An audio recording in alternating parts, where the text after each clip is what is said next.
bereaved boy, troubled teen, wartime soldier, unhappy royal, many facets of Prince Harry are revealed in his explosive memoir, often in eyebrow-raising detail.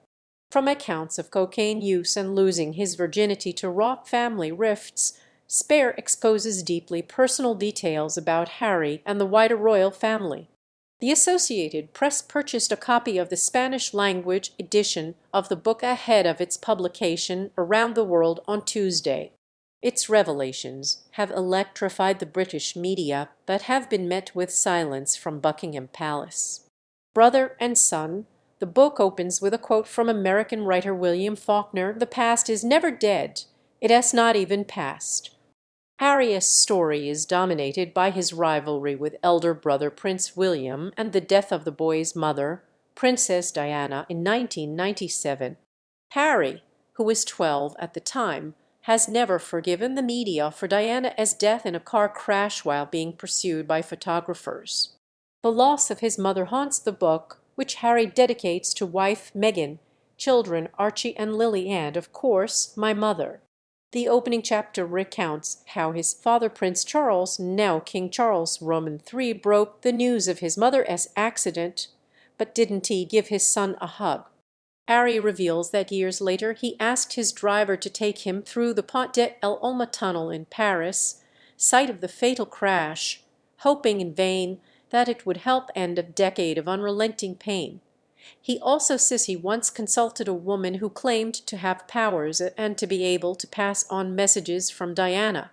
Harry adds that he and William both begged their father not to marry his long-term paramour Camilla Parker-Bowles, worried she would become a wicked stepmother. Harry also is tormented by his status as royal spare behind William, who is heir to the British throne. Harry recounts a long-standing sibling rivalry that worsened after Harry began a relationship with American actress Meghan Markle, whom he married in 2018. He says that during an argument in 2019, William called Meghan difficult and rude, then grabbed him by the collar and knocked him down. Harry suffered cuts and bruises from landing on a dog bowl. Harry says Charles implored the brothers to make up, saying after the funeral of Prince Philip in 2021, "Please, boys, Dante made my final years a misery."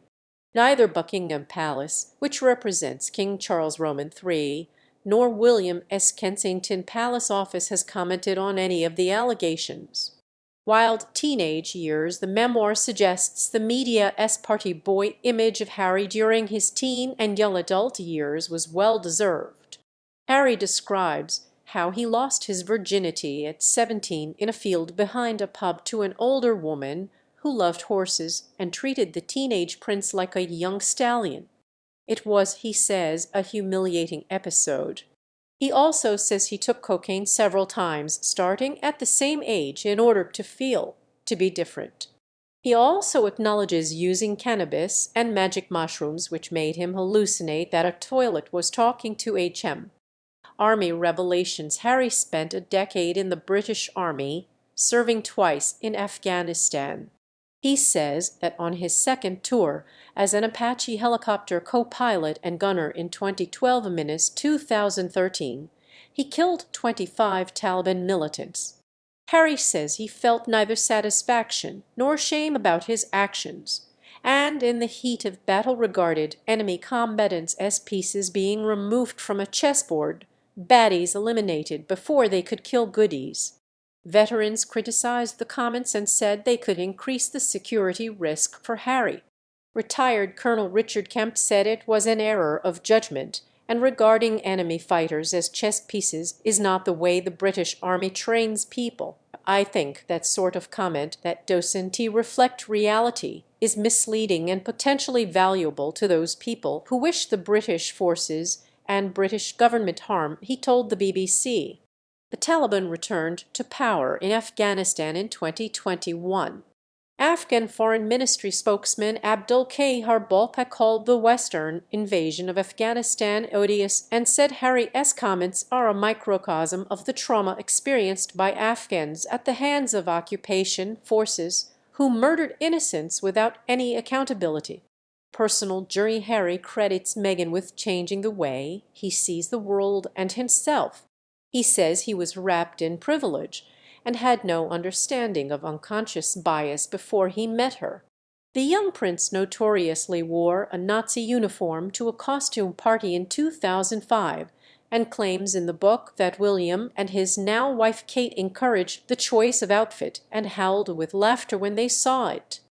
He was recorded using a racist term about a fellow soldier of Pakistani descent in 2006, but says he did not know the word was a slur. Meghan and Harry cited the UK media's treatment of the biracial American actress as one of the main reasons for their decision to quit royal duties and move to the US in 2020. The book gives no sign that royal family relations will be repaired soon. Harry told ITV in an interview to promote the book that he wants reconciliation, but that there must be accountability first. In the final pages, Harry describes how he and William walked side by side during the funeral procession of Queen Elizabeth II in September, but spoke barely a word to one another. The next day, Meg and I returned to the United States.